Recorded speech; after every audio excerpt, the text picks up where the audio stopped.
welcome back to my channel. Today we are going to discuss about plastids. Plastids क्या है? Plastids केवल किस में प्रेजेंट होते हैं? प्लांट सेल्स में प्रेजेंट होते हैं, ठीक है। एनिमल सेल्स में प्लास्टिड्स एब्सेंट होते हैं। अब करते क्या है ये प्लास्टिड्स ही वो हैं जो रिस्पॉन्सिबल हैं green pigment of plants and colours of flowers and fruits, ठीक है। और ये क्या करते हैं? स्टोरेज करते हैं, क्या?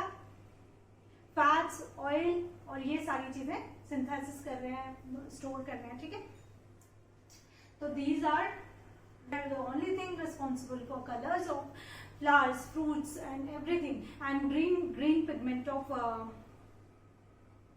plants. They are also responsible for green pigments of plants, ठीक है। तो हम देखेंगे कि क्या है। अब हम सबसे पहले डायग्राम की बात करते हैं। डायग्राम आप बना लो साइड पे। जब भी आप क्या करते हैं, जब भी आप कोई भी चीज पढ़ रहे हैं, चाहे वो छोटा सा टॉपिक हो या बहुत बड़ा टॉपिक हो, कोई भी चैप्टर हो, तो आपको पहले क्या करना है कि आप क्या क्या पढ़ने वाले हैं उसका एक फ्लो चार्ट बना लो। उसके बाद आप क्या करोगे, उसका डायग्राम बनाओगे, ठीक है। जहां पे भी आप नोट्स लिखते हो, नोट्स बनाते हो, उसके साइड पे आप क्या करोगे, डायग्राम बना लोगे, वेल लेवल डायग्राम।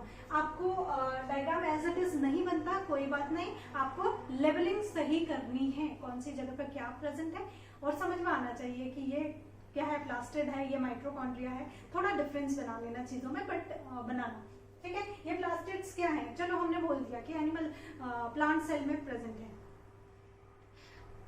कहाँ पे क्या क्या रिस्पॉन्सिबल है, क्यों है, ये सारी चीजें देखते हैं। हमने सेल की बात करी थी, सेल क्या है? अब ये प्लांट सेल में प्रेजेंट होता है, ये तो हमने देख लिया, लेकिन ये प्लांट सेल है क्या, ठीक है।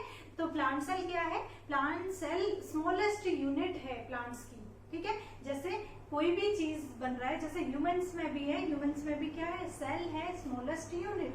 किसी भी ऑर्गेनिजम्स का स्मॉलेस्ट यूनिट क्या है, लिविंग ऑर्गेनिज्म की जब हम बात करें तो स्मॉलेस्ट यूनिट क्या है, सेल है। तो सेल हम देख रहे हैं कि स्मॉलेस्ट यूनिट सेल है। सेल के अंदर भी बहुत सारी ऑर्गेनेलीज है, न्यूक्लियस है, माइटोकॉन्ड्रिया है, गोल्जी बॉडीज है, ईआर है, बहुत सारी चीजें प्रेजेंट है किसमें, सेल के अंदर। वो उनका अलग अलग फंक्शन हो रहा है, वही चीज हम पढ़ रहे हैं। ये प्लास्टिड्स के बारे में पढ़ रहे हैं जो कि आज प्रेजेंट है किसमें, केवल प्लांट सेल में, ठीक है। तो इसकी फंक्शंस हम देखेंगे और क्या क्या ये रोल प्ले कर रहा है। इतना छोटा सा सेल है, उसके अंदर बहुत सारे फंक्शंस हो रहे हैं। जैसे आप मान लो कि किसी एक घर में है, एक घर में बहुत सारे मतलब 4-5 मेंबर्स रह रहे हैं, सबका अलग अलग अपना अपना रोल है, ठीक है। वो हर रोज जाते हैं, जैसे मम्मी पापा ऑफिस जाते हैं डेली, वो उनका काम है। बच्चे स्कूल जा रहे हैं, वो अपना रोल प्ले कर रहे हैं, स्कूल से आके होमवर्क कर रहे हैं, सारी चीजें कर रहे हैं। वैसे ही क्या है, एक सेल है, सेल में सारी चीजों की सारे सेल ऑर्गेनेलीज की फंक्शनिंग है और वो सारे अपना अपना काम कर रहे हैं, ठीक है।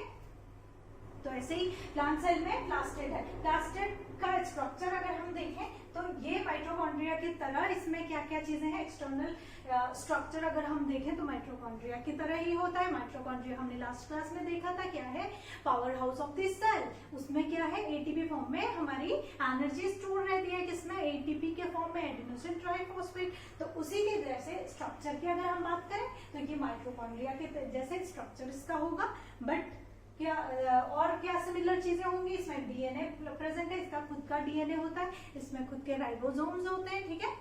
सारे ऑर्गेनेलीज जो सेल में है उनका खुद का डीएनए सबका नहीं होता, एक माइटोकॉन्ड्रिया का है, और यहाँ प्लास्टिड का भी खुद का डीएनए है, खुद का राइबोसोम इसमें प्रेजेंट रहेगा, ठीक है। रिमेम्बर दैट कि इसमें क्या है, सर्कुलर डीएनए प्रेजेंट है, राइबोसोम्स भी प्रेजेंट है। आउटर लेयर और इनर लेयर ये माइटोकॉन्ड्रिया की तरह होती है इसमें। अगर हम एक्सटर्नल स्ट्रक्चर की बात करें तो सबसे पहले आउटर लेयर, आउटर मेम्ब्रेन आएगी, यहाँ पे डबल मेम्ब्रेन लेयर, ये माइटोकॉन्ड्रिया की तरह है, डबल मेम्ब्रेन। आउटर लेयर आएगी, फिर इनर मेम्ब्रेन आएगी, और इसके अंदर जो भी प्रेजेंट है ये क्या है, ये है स्टार्च ग्रेन्स। ये छोटे छोटे मॉलिक्यूल्स आपको दिख रहे होंगे, ये स्टार्च ग्रेन्स प्रेजेंट है इसमें। और ये आपको दिख रहा है, ये है राइबोसोम्स। राइबोसोम्स क्या कर रहे हैं, प्रोटीन सिंथेसिस करते हैं। आपने पढ़ा था जब सेल स्ट्रक्चर पढ़ा था, सेल के फंक्शनिंग हमने पढ़ी थी।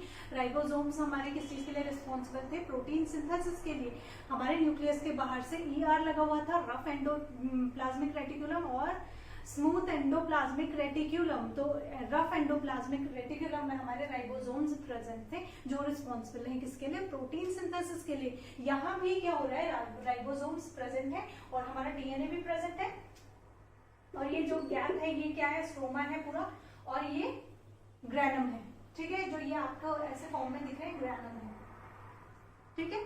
तो ये आपने स्ट्रक्चर याद रखना है। अब ये स्ट्रक्चर हमने करना क्या है, इस स्ट्रक्चर का इसका फंक्शन क्या है वो चीज हम देखते हैं, ठीक है। अब the internal organisation of plastid contain numerous membrane layer embedded in a material called stroma, ठीक है। जो स्ट्रोमा है इसमें क्या होते हैं, बहुत सारे लेयर्स हैं, लेयर्स के रूप में इनको बोलते हैं stroma. Plastids are similar to mitochondria in external structure. As I already told you that इसका external structure अगर हम देखें तो किसकी जैसे है, माइटोकॉन्ड्रिया की तरह, ठीक है।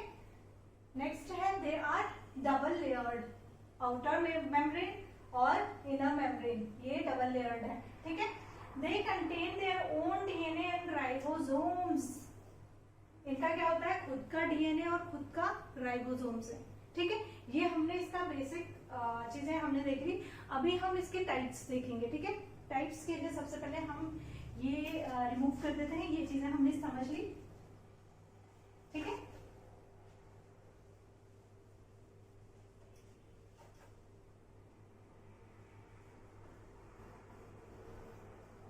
अब हम देखेंगे इनका टाइप। प्लास्टिड्स, एक चीज हमने याद रखनी है, क्या होंगे, एनिमल सेल्स में एब्सेंट रहेंगे, plastids are absent in animal cells, ठीक है। अब हम देखते हैं क्या इसके टाइप्स, ठीक है। सबसे पहले ये 3 टाइप्स के होते हैं, टाइप्स हम देखेंगे। Plastids are of 3 type. सबसे पहले आता है क्लोरोप्लास्ट, ठीक है। फिर क्रोमोप्लास्ट,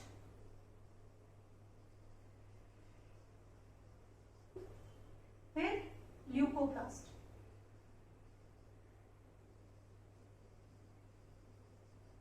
ठीक है। ये 3 टाइप है किसके, प्लास्टिड्स के 3 टाइप है। सबसे पहले अगर हम क्लोरोप्लास्ट की बात करें, इसको ऐसे नहीं बनाते हैं हम, फ्लो चार्ट के माध्यम से अगर हम बनाएंगे तो इजी रहेगा, easy to understand, it will be easy to understand. With the help of flow chart we will make it, okay. सबसे पहले हमारा क्लोरोप्लास्ट आ रहा है, ठीक है। फिर आता है क्रोमोप्लास्ट, फिर ल्यूकोप्लास्ट,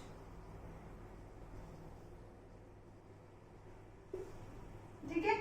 ये क्लोरोप्लास्ट रिस्पॉन्सिबल है किसके लिए,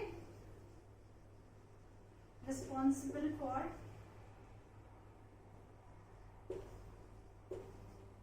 the green pigment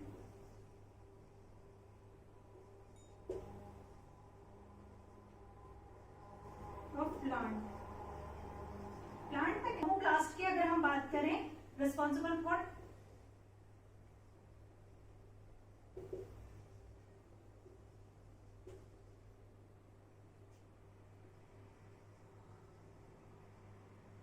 colours of fruits and flowers,